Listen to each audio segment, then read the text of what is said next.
Hello, everybody. I wanted to thank the organizers for inviting me.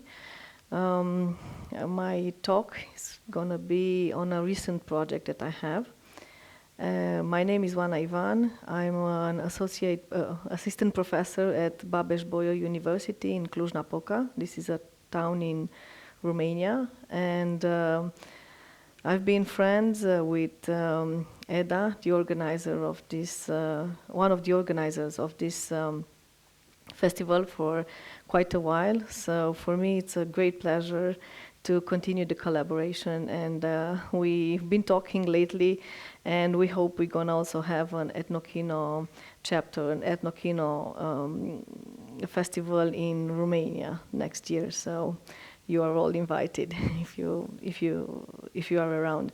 So my talk today will be about bringing back humanity through technology, and I'm going to show you how me and my colleague that I'm going to talk about a bit later managed to make an installation. So first of all, I want to say about anthropology. I don't know how many anthropologists are in the room. Well, a few, just a few, okay. So, the very basics, I don't know why you got into anthropology, but me and others, for very essence of knowing the other, being out there and meeting new cultures and see how people live and understanding different ways of living and enriching our own lives with that. So what do we do with as anthropologists? What have we been doing for hundreds of years, sharing this knowledge, how we know the other, was first of all through words and writing books. So the founding fathers, you know, if you took an anthropology class, you have to read monographs, hundreds and hundreds and thousands of pages of how the other, describing how the others are living, how they are eating, how they're dressing, how they're are organizing their families, their little societies, groups, and so on and so forth. So through words, that was the first step. How do we know the other? Through words, to describing the other.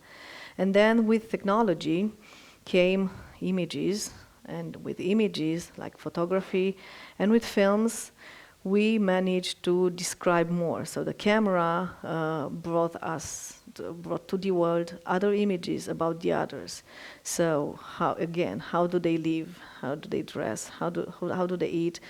From these very basic questions to more complex questions.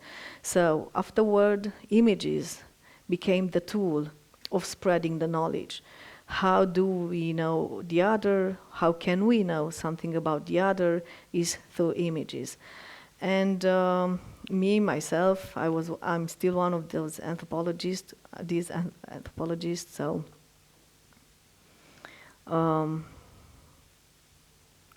first, I did my PhD at the University of Kent, at the University of Babes-Bolyai in Cluj. I wrote a big book, like hundreds of pages, how the others live. And my book was, my PhD thesis was about the cultural changes in a fishing village in the Danube Delta.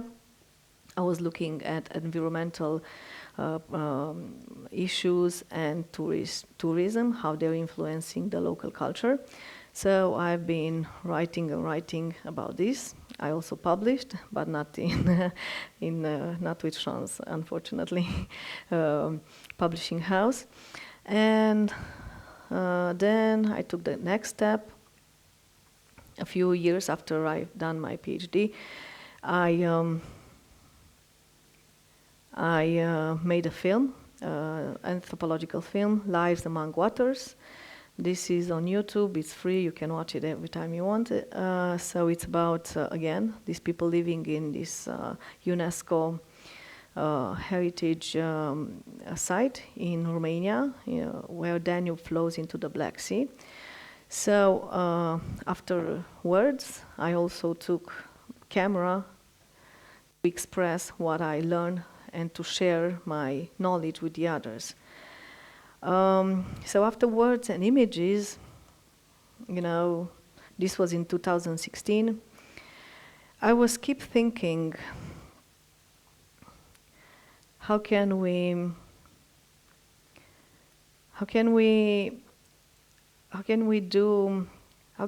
get a better understanding of the other? After years, after I've been writing, and I've been filming, and I released articles, written work, how we know, what we can know about the other, about the people in the Danube Delta. After I made this film, after years, the questions still remain, and you saw my picture, like I was freezing, but I was actually on the boat. The fishermen that I was filming with, they were outside the boat.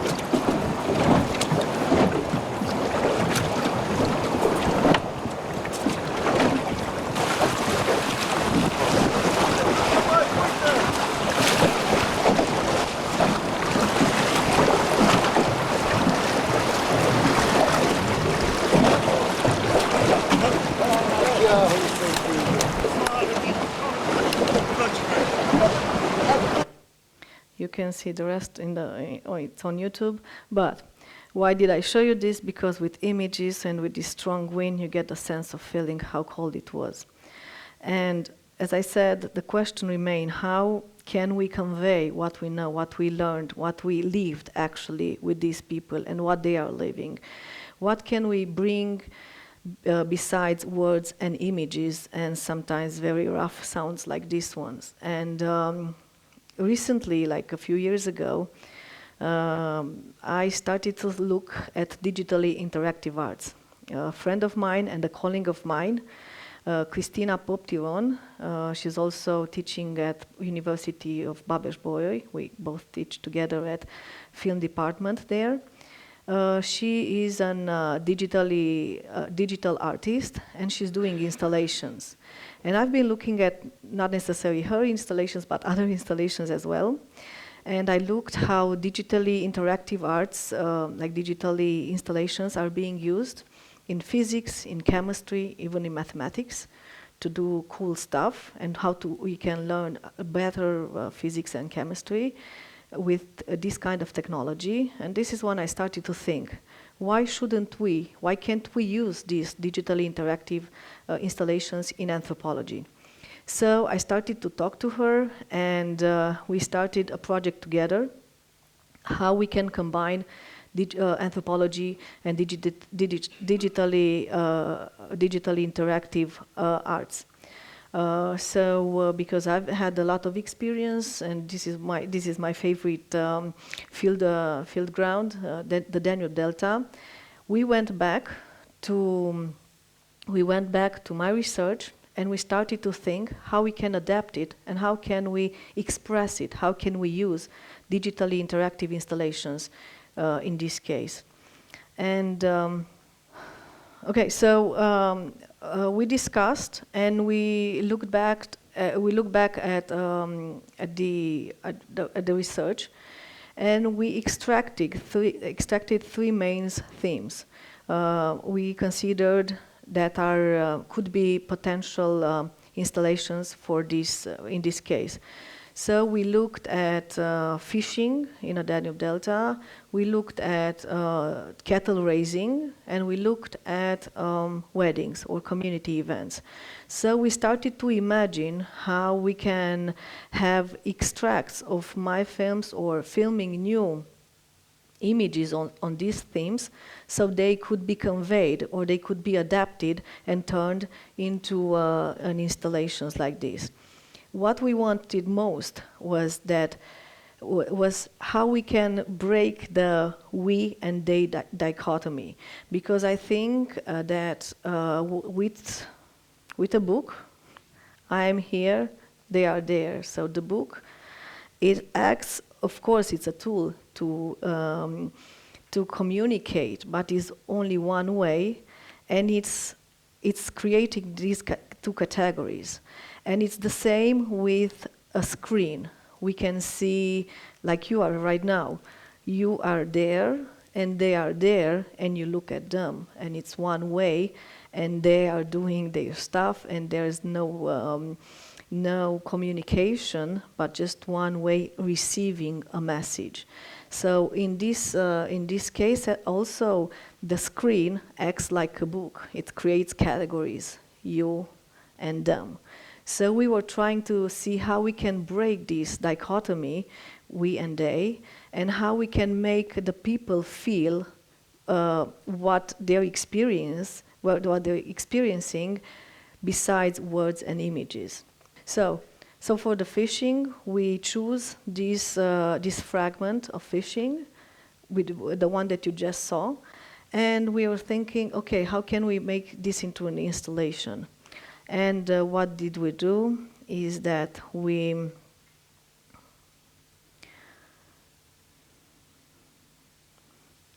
created an installation where the screen is there, and the visitor needs to put her or his hand in a cold water. The movie, the film, is not playing unless you keep your hand in the water. So it's only then when you are becoming, so in this way we thought that you're actually becoming part of this story. The story on the screen, the video is a still. Unless you get your hands in the water and feel just for a few minutes how cold the water is, and you keep moving your hand in the water, it's only then the video is being activating and is being played. So you get the knowledge of what they're doing only if you're a bit part of this process. So this was the first installation, and we kept it in a dark room because we wanted to have this feeling of being in, of course, in the film is not night fishing, is day fishing, but to give the sense of being out there in unknown territory. It worked very well, actually a bit too well, because we made this installation in June when it was very, very hot. So people were actually very happy to put their hands in cold water. But if we're going to make this, and we will make this installation again, and hopefully in October or December, like the fishermen are fishing, so they really feel how it feels to be in those waters. So this was the first installation. The second installation was again.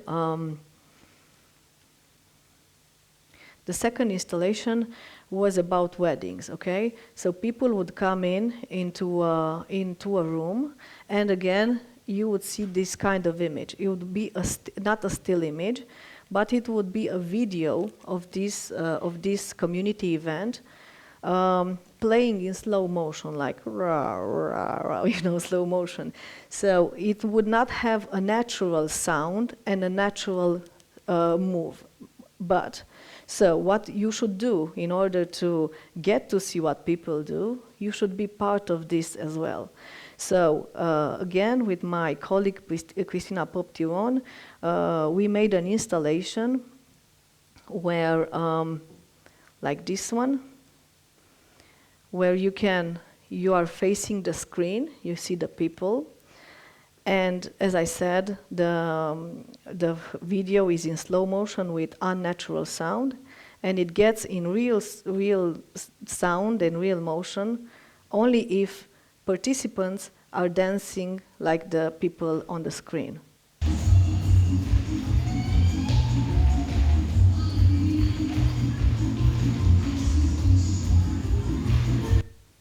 So this is how we try to get the people to get engaged. You like in the first. Now it's going crazy. So it had a different flow, but anyway, I got your attention at least for these minutes.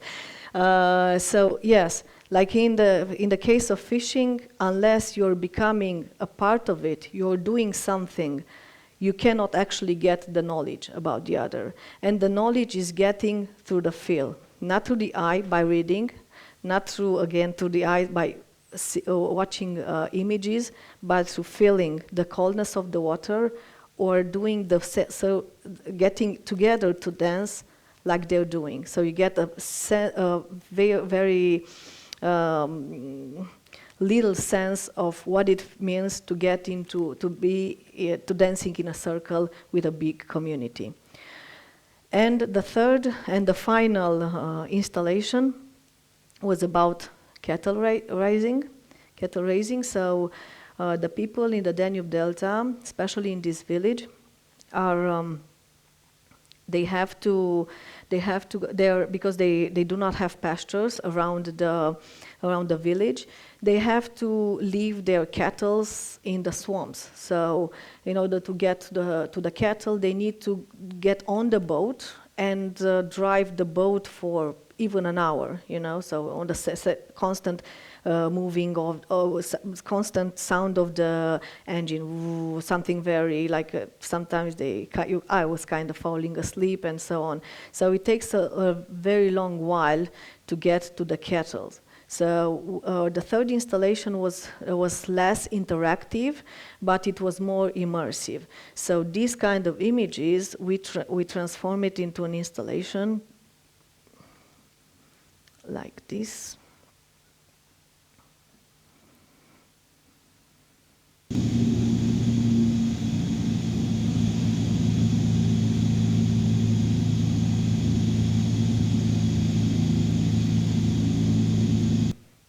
So in order to get that kind of image, that kind of installation, I went back with a fisherman, and we took the same canal, the trip 3 times. So I filmed it once from the very forward, went back, same canal. I filmed it on the left side, and I filmed it on the right side. So you would have a full experience, immersive experience. Again, this was our very first exhibition, installation, and we wished we had bigger screens. We're gonna fix this. But talking about senses, because we also wanted to give a sense of how it feels to be in the swamps. We brought a big jar of mud. It's smelly and smelled like the Danube Delta. So people would not only watching, viewing, but also sensing the smell, feeling the smell, smelling the smell of the swamps. So we wanted also to touch on that. So these were the 3 installations we made. This is kind of new in Romania altogether. Not only this, but from my reading so far, my researching so far, nobody else did this in anthropology to use interactive digitally installations. They have been done a lot of digital interactive documentaries, but it was also only about the same screen and about not feeling. So we believe that through technology we can bring back humanity. So with this technology allows us to tease the feelings, tease the sensors of the body, of the human body, to render the experience and to get to understand better the other, which we believe is the biggest goal of anthropology. And in the end, We also offered them, each of them who actually wanted, a small shell like this one. And we asked them, because we didn't want to turn this into something exotic, something that is very far from them, and something that oh, we're just gonna has a mind of its own. We offered them. We offered them a shell. Let me just finish this. Please let me finish this. Please don't start again. So before he starts, we offer them a shell and we tell them, okay, please write in the shell, what do you think you have in common with these people? So, because you see how different they are. They're fishing, they're making their living up in cold water. They're dancing like not a lot of us are dancing. They are raising cattle out there. Like, so everything is very different than you. But what do you think you have in common?